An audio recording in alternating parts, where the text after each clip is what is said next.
Hello everybody, welcome once again back to English 1-to-1. My name is Lily and today I have a special guest, Yulia.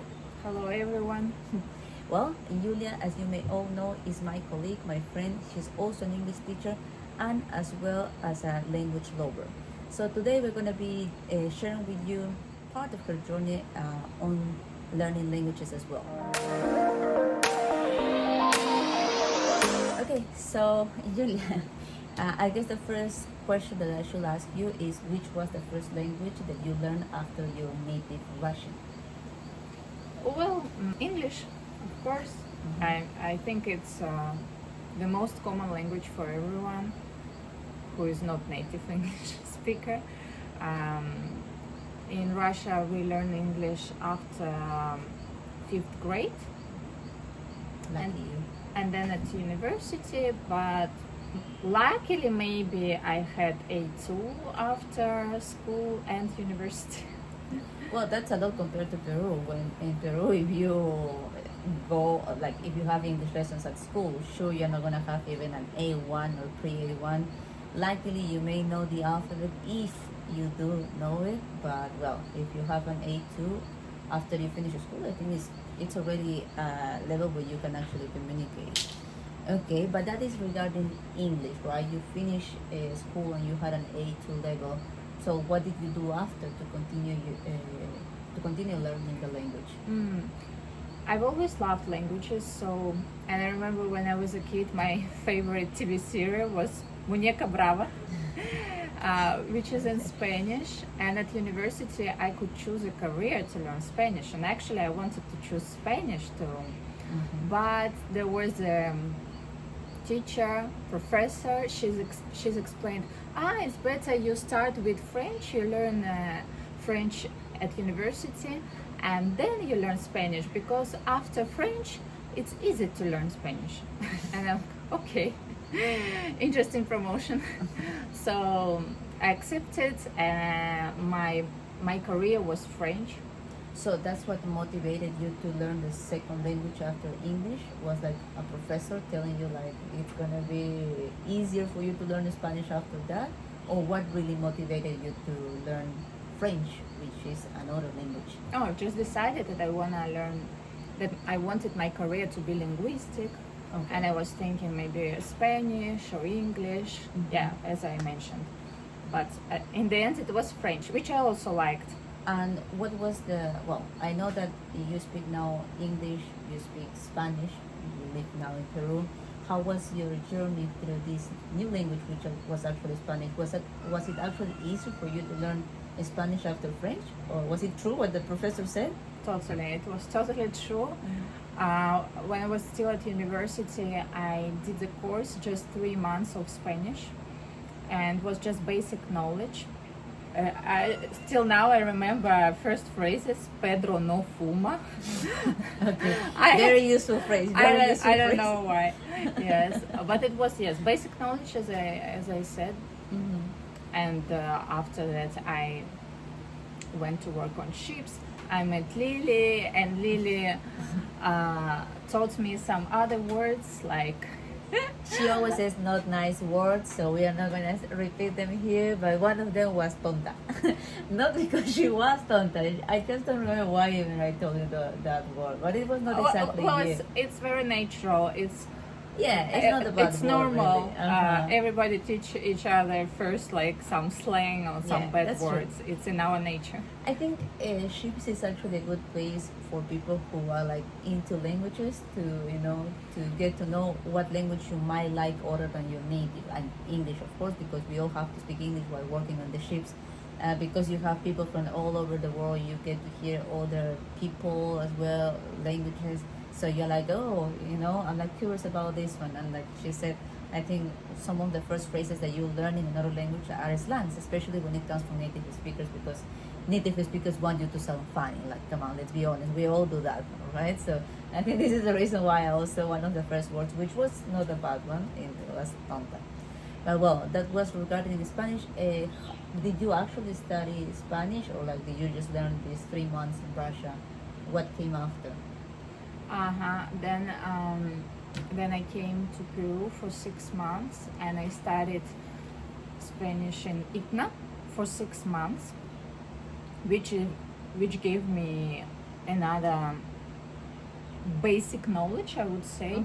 I can't tell what was my level. I don't remember where I stopped, but I would say it was good A2, maybe B1. I'm not so sure. At that time, I only understood Lily's mom because she spoke very clearly, and it was easy to understand her. But when I was with friends or with normal people, not Lily's mom, I couldn't understand anything because it was too fast, a lot of slangs. I was lost, but I was never.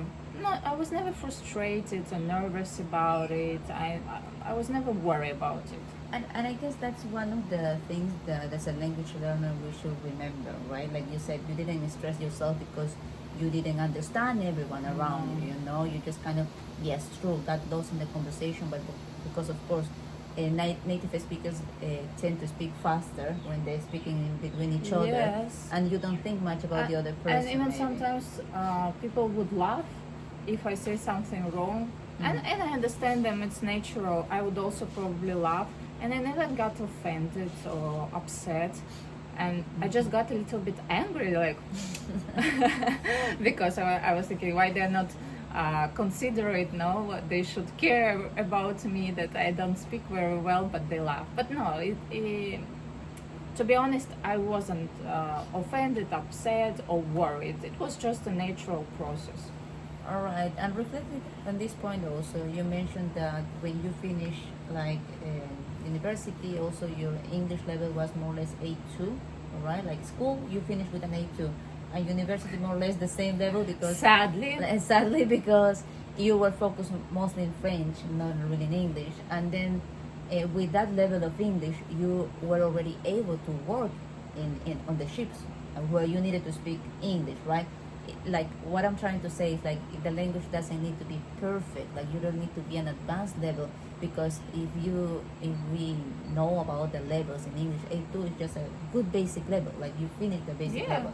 It's just basically what 6 months, maybe 10 months. Exactly. Yes, of in English. good institute or Yes. with a good teacher, with a good Exactly, and practice, right? And the same thing applies for you with Spanish. She was studying only for 6 months in Peru, and then 3 extra months that she did before in Russia, which makes a total of 9 months.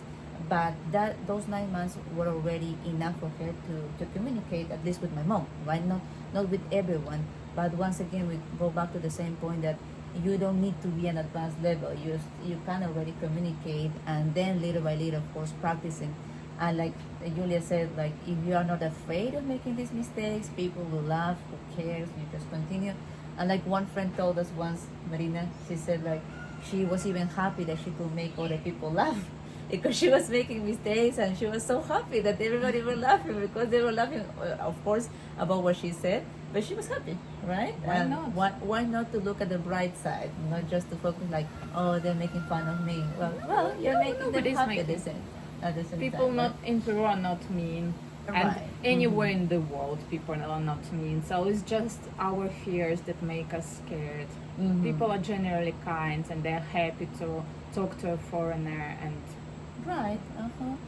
And well, and what about French? Because you said your career was actually French, like linguistics, focus in French. How was your experience learning this language? Like from the beginning, of course. How when you finished the career? that is my biggest pain, I would say, because I really loved French and I was very dedicated student. And but I think the education at that time and at our university was very academic. It was a lot of grammar, lots of theory, and I could read.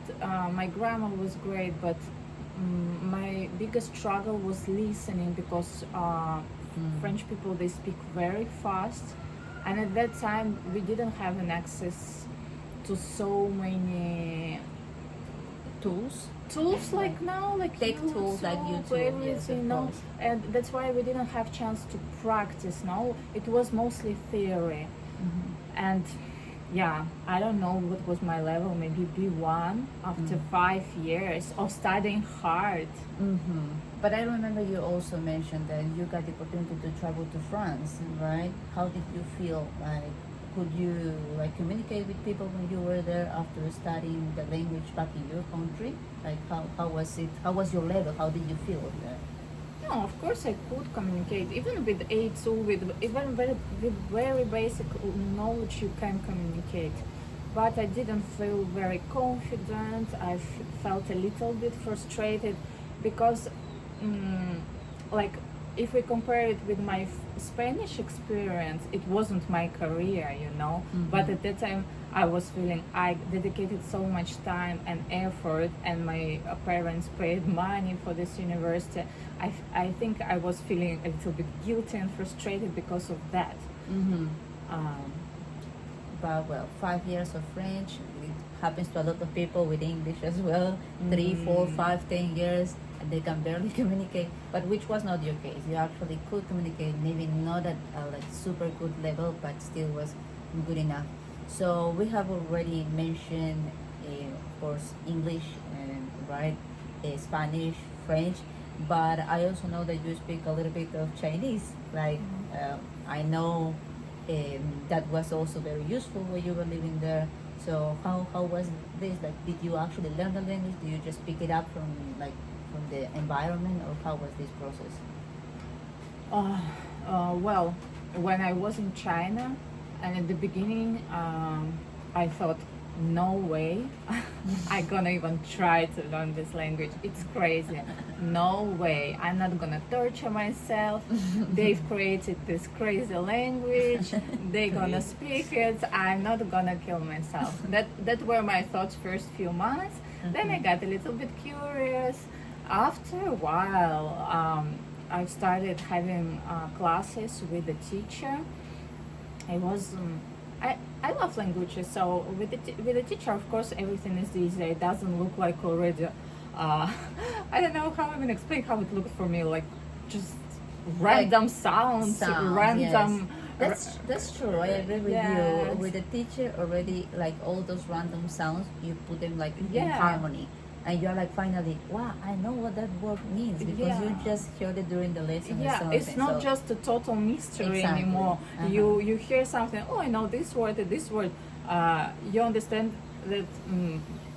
It is a language and there are words. It's not just like abracadabra. Yes, of course. But I also remember that you mentioned regarding Chinese that you also try harder because you like shopping when you were in China. No. And this is the reason why you were so like eager to learn to what the comments were saying about the product. Yeah, So, I love- was that your main motivation for learning Chinese, or was it something different? I love reading comments and I love reading reviews. So basically, I wanted actually to learn to read in Chinese, and I think I kind of reached my purpose. Kind of, yes. Of course, Chinese is very hard, but still, basic language, basic knowledge like A2, maybe even B1. It's totally realistic, and it makes the difference. It makes easier for you to live. It makes people around you happier. Yes. It changes totally your experience, even very basic knowledge. And I know I repeated this so many times, but I wanted to emphasize that very basic knowledge can be so useful, and nobody should be ashamed of not reaching the highest level, of having the Right. perfect pronunciation, and so on. Yeah, and I guess what we're trying to do here is that we're trying to break this stereotype of people saying like, oh well, I'm still not good enough.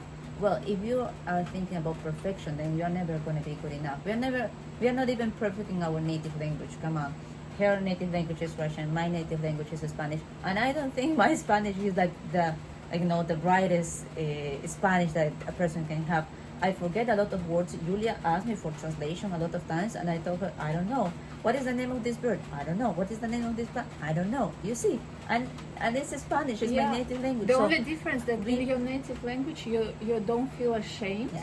and To you say I just don't know. and you just like it's this thing that you use for this, and that's it. But with another language, with a foreign language, we are so afraid to forget a word that we block totally. But Yeah. actually, we can explain, this thing for this thing, and yeah, we're so afraid of being judged or like being looked down or something like that. Especially, of course, when we come across native speakers, maybe this is when we like freeze or something like that, But well, so we have mentioned different languages, which is quite the purpose of this podcast. Is like for you to see which level it's like good in different languages, and I think we can agree a good A2 can make already, right? Easy for a person to communicate and to live in a foreign country. And now, but I would like to ask you, from those 4 different languages that we mentioned, which was the hardest for you to learn and why? Which was the hardest between English, Spanish, French, and Chinese? Which was the hardest in your opinion? well, it's difficult to compare because my levels of those languages are totally different. So in English, I have C1, and in Spanish, Probably C1. She always says it's B2, but I believe it's C1. I think I have B2, but if I prepare and study maybe for a few months, I think I can reach C1. And what else? French. French with my biggest pain that I think I had it too. In 10 years, I've never practiced it for 10 years. So I restarted recently having classes with a teacher just once a week, but I feel great about it because it was somewhere there, like my French is dying little by little, so I trying to like restart and like to reanimate it. reanimate it, yes, to that's the word. bring it to life Bring again. it to life, bring yes. French to life again. Yes. And Chinese, I have the lowest level, which is A2, but I'm super proud even of that because I told you Yeah. from the beginning it was for me like no way. So But well, I know that you have different levels, but it's still at the beginning. That you just compare the beginning, like imagine yourself when you just start to learn each of those languages, which was the hardest. There must be one that which is harder. I'm gonna give you an example. I just know, of course, my native language. I know English, which is the language that I teach now, and I studied also Chinese a little bit, and I studied Russian. If I can compare from the very beginning, I would say Russian. Russian is the hardest language in the world for me, It's true. compared to Chinese, compared to English, compared to Spanish.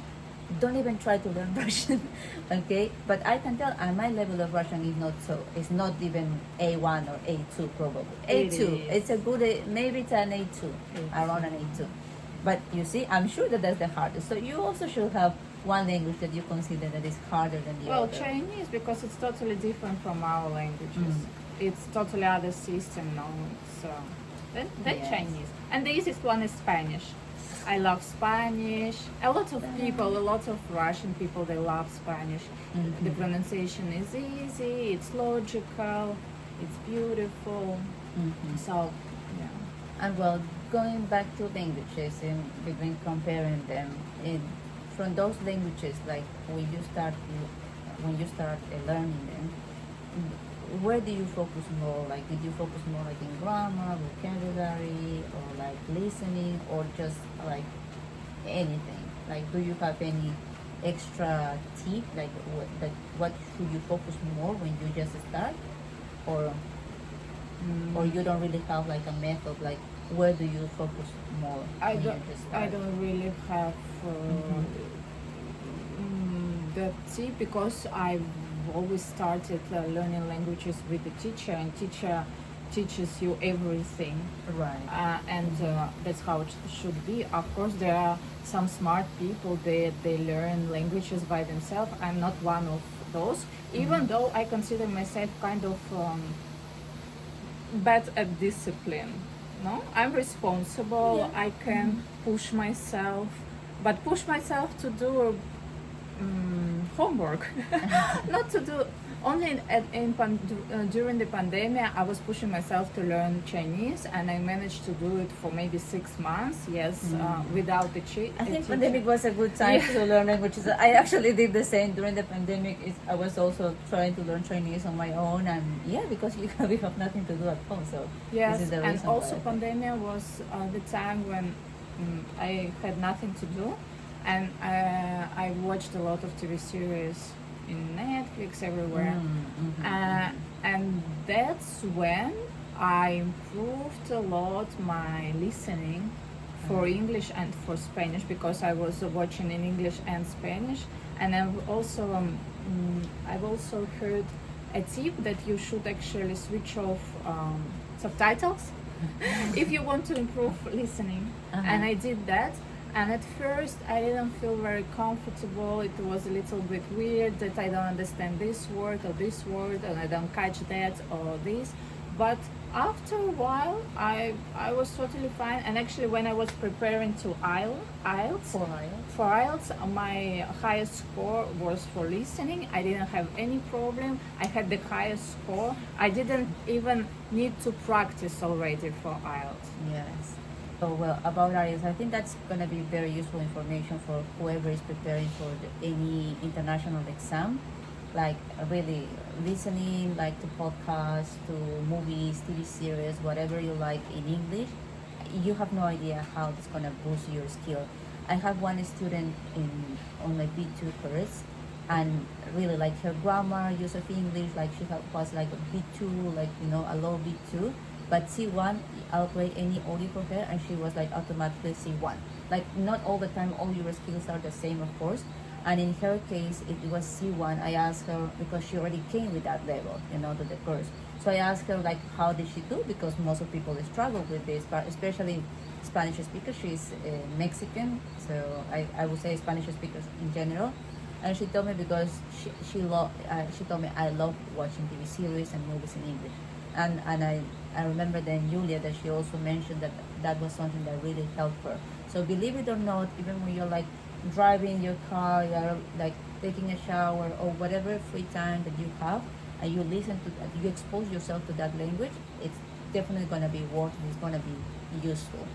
And well, then also I would like to ask you if you have any uh, advice or advices for people who feel frustrated while learning English, because it happens a lot that people like it's not even a month and they're like, okay, English is not for me, right? We know we have come across those people a lot of times, but what would be your advice for people not only learning English, maybe just languages in general, when they feel frustrated or like stuck? What can they do? What would you do? Well, exactly that. To not take it too serious. That's the problem. We take it too serious, and coming back to pandemic, I improved my listening in English, but I also was, if you remember, maybe someone watched Elite in Spanish, and I was watching one season after another one, and I remember when I was in Peru and I studied Spanish only for 6 months, so my level was A2, and then for how many years? 5, 6 years. 5 years. I wasn't. I wasn't in Peru. I wasn't practicing Spanish at all, and actually I thought maybe I don't remember anything. But when I came back after pandemic to Peru and I started speaking to one of the Lily's friends, I realized I understand everything. And I was like, wow. And I think also watching TV series helped me. And again, so I think with Spanish is the best example because I never felt frustrated or I never took it too serious because I didn't need it for my job. I didn't need it for my exams. It was just pure pleasure. And that's why the process was smooth as it can be. It was as natural as it can be. I've never stressed out. It was just like, of course, I took lessons. Without lessons, there is slight, very like chances close to zero, not to learn something. Of course, I took classes for 6 months, but I've never stressed about it. I always remember this example of one British teacher that I follow on YouTube. he always said, what is the difference when you have a teacher and when you don't have one? It's like it's the same as when you play a guitar. Like if someone gives you a guitar, it might take you some time to figure out which are the right notes, but with the time you can actually do it, you know. But what happens when you have a teacher? The teacher will tell you what is the right note from the beginning, and you will practice and like with that information. So with the teacher, it might take you I don't know, like 6 months to learn how to play the guitar. But if you do it on your own, then of course it's gonna take you 3, 4, 5, or 10 times more because you're trying to figure out all this information from the beginning on your own, and you're just gonna make this process much longer, right? But well, so the advice will be don't get frustrated, all right? And I know it's easy to do, just don't take it serious. Sorry, don't take it too serious, and just like follow the flow and feel free. Yeah, Just you know. yeah, okay. I can understand that it's easy for me to say don't take it too serious. Maybe you need it for job Right. or Also. for exams. And in that case, also stress wouldn't help. Just do what you can. Just have lessons, do your homework, watch something in English. That's it. What else can you do? Right. I think if you put like all the things in the same bag, to say it somehow, like if you put dedication, you put time, you put the right material, you put the right guidance all together, there is no way that you're gonna fail. Like, but if you don't have the right guidance, or you don't have enough time, you don't have enough dedication, or some of the other things, of course the formula somehow is not going to be complete, and it's going to be more difficult, and it might take you more time to achieve your results. Yeah. So what I also wanted to ask you, I don't know, what would you tell because a lot of students, they come and they say, I have zero knowledge of languages like English, but in 1 year I need to get a C1 level, you know, like they want to learn as fast as they can. Do you have any advice for those people who want to learn fast? Like, I need results right away. Is there any like shortcut to achieve that, or what can you do to help yourself? Nothing is impossible. Yeah. Maybe there is a chance, but Right. Well, C1, let's be honest, in 1 year it's not going to be possible. I'm exaggerating, but this is actually what they say. I need a C1 in 1 year, so I'm just passing what the message that they actually mentioned. But what I think they can achieve in 1 year is probably a good B1, maybe, if they Yes. have enough dedication. But do you have any tips that you can give other than just like exposing yourself to the language, another type of practice, or not really? You think the ones that you mentioned, like the ones that you should follow? I just know one story that one guy really needed his German to have B2, I think, in German language, because he wanted to immigrate and he needed to pass an exam. So basically, he quit the job, and what he did is studied whole day long, but And when you say whole day long, I mean, I remember Yulia mentioned this story to me, and it's like 8 hours, which is like already like a job, you know. So he quitted his job just to have another job, pretty much, which was studying. So, well, if you want a real advice to reach a high level in that short period of time, well, that would be quit your job and start like just dedicate yourself to the language. but I don't think. It's not realistic, of It's course. not- Maybe that's an exception. Yeah, it's hard. Our brain need to process information. It's impossible. We are not a computer. We cannot put loads and loads of information. Our brain is adapting little by little, processing information. So it's everything is possible, no? But Right. And like if I just give my own example, I consider I've been using English as a second language for, I don't know, more than 20 years maybe, and I didn't learn English from one day to another, right? So I guess what is important also to remember is like that English or any other language is a process that is like, it's not like I need it for 1 year after. It's not like something that you take and that's it. You have it already in your mind.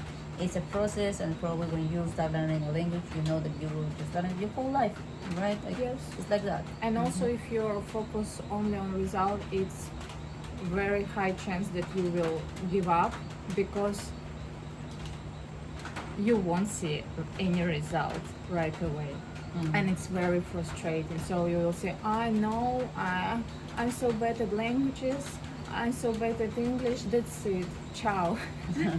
But if you focus more on the process, more like, step by step, and I see that, oh, I understand already that, oh, I can already say that. Exactly, and this is something probably you have heard already. It's always celebrate the little achievements.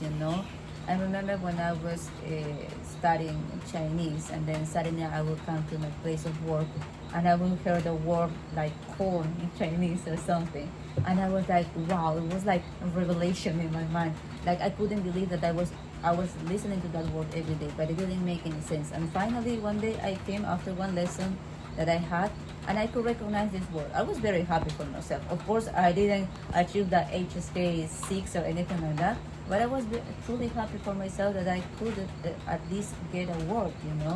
And yes, like every little thing counts at the end of the day. So it doesn't matter if it's not like going to the next level, but still being able to make some progress. And well, I think just to wrap up all the information that we have already shared during this conversation, I think the main thing is like try to enjoy the process. A lot of people say, okay, I can't enjoy it. Well, just try to do things that you like. Well, can I say something Yeah, about sure, that? sure. Nowadays, it's much easier to enjoy the process. Even teaching English, I enjoy teaching English nowadays because all materials now for teaching, they're so interesting, they're so engaging. For example, I am having few teenagers, and the textbook that I have, wow, I'm learning something, not about English, I mean about the world, and the information is engaging, it's not boring, it's not about English. Yeah. We're discussing different problems, we're discussing this. So it's like a conversation really about different things. So you even forget that you're learning language. And that's what language is for, to communicate, to discuss things. And it should feel like this process should be natural, no? Not all present simple, present continuous, and then you meet a person and like in your head present simple. I don't say present simple and present continuous. It's not important. It's not important. But it shouldn't be the main focus. We have to learn those things to have kind of a system because it's a foreign language. So just to understand why we say that and why. Have an order. Have an order. Have an order, right? Yes, I totally agree with that. I wish we had those textbooks when we were learning English, and because of course the material that nowadays is like wow, like it's really good. Like we as teachers, we keep on like checking new material all the time. Maybe and only we are pushing it. Yeah, I don't know. So much about Yeah, because sometimes I have a lesson notes about something like I don't know, kind of new information from around the world, and I'm like, wow, I didn't know that. And yeah, maybe we are enjoying it, and our students are not so much. But well, it's still different from what it was before. So yes, definitely, material is out there. Technology is out there. It's like right on your hand, just one click away. So go ahead, take your chance, watch something. It doesn't matter if you don't understand. Maybe use subtitles at the beginning. Watch small cartoons. Watch TV series. Whatever. Just give it a try. And if you don't understand, that's okay. I was watching a Russian movie the other day. I told you I understood better like 5% of it, but the movie was interesting. So who cares, But at least I was there, like listening to this language, exposing myself, and going through this difficult thing. It helps as well. So well, and there it is. So I hope like this information can be useful for anyone who is listening to this podcast.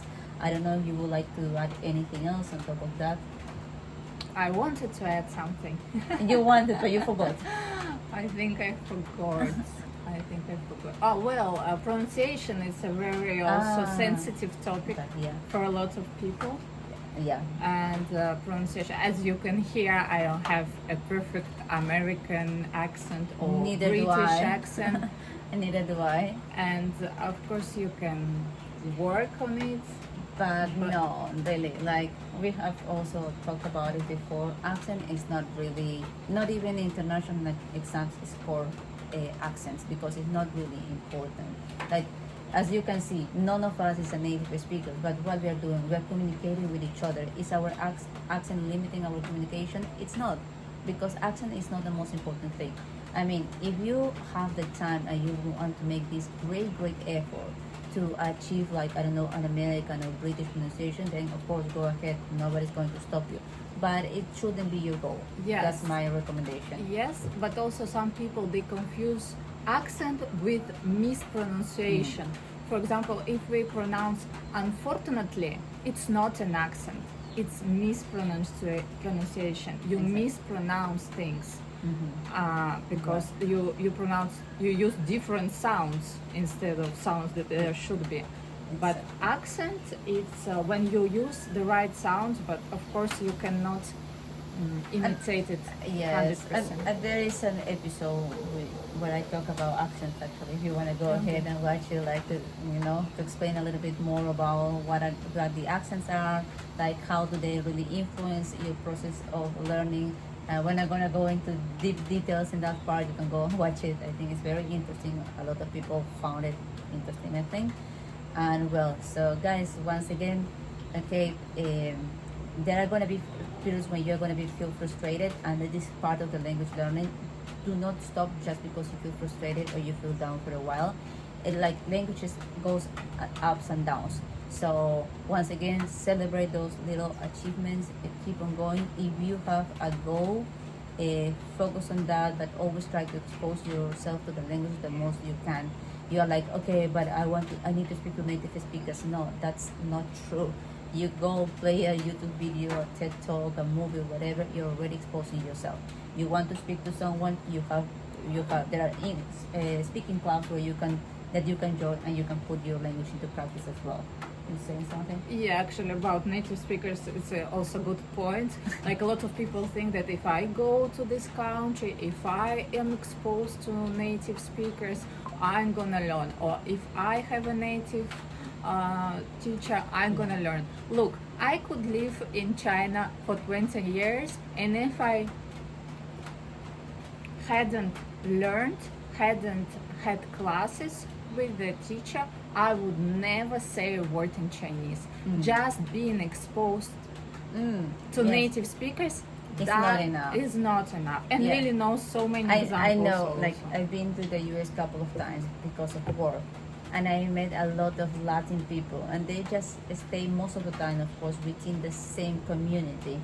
But when they come to work, they are surrounded by native speakers. But what happens? I met people who are living there for 20 years, and they don't speak a word in English other than hi, because they probably you hear that every day probably, right? But they can't communicate, they can't say anything else. So being, like Yulia said, being exposed to native speakers is not enough either. It's everything. It's here really, Yeah. like how you. Now you can be exposed to native speakers with YouTube 24/7. Yeah, go ahead Here and, you and are, let me know yes. if you're going to And speak. it's even better, you can choose the best ones. Yes. Today I want to be exposed British. to Leonardo DiCaprio. Yeah, the American English or the British English, yeah, whatever. But yes, that is true, and I think one episode is definitely not enough to talk about languages. There is much more to share, but I would like to thank Yulia because she joined us today. I wanted to share with all of us what her experience, because I really admire her, because she speaks, even though she's all the time very humble, saying like, well, I just learned just because it was part of it. But in my opinion, she's very talented for it. She spoke Spanish in like no time, really. She was very good at Chinese. I was taking Chinese lessons before her, and she started speaking before I did. So she is really good, and this is why it's important to hear from people who have been through this, like, a tough process, to see how it goes. All right, what was the experience from the first time. So thank you once again for joining me. I hope you can come back again. because I think it's much easier when there is a conversation and we can share many other facts. So thank you very much, guys, for watching us and staying till the end. We hope to see you the next time.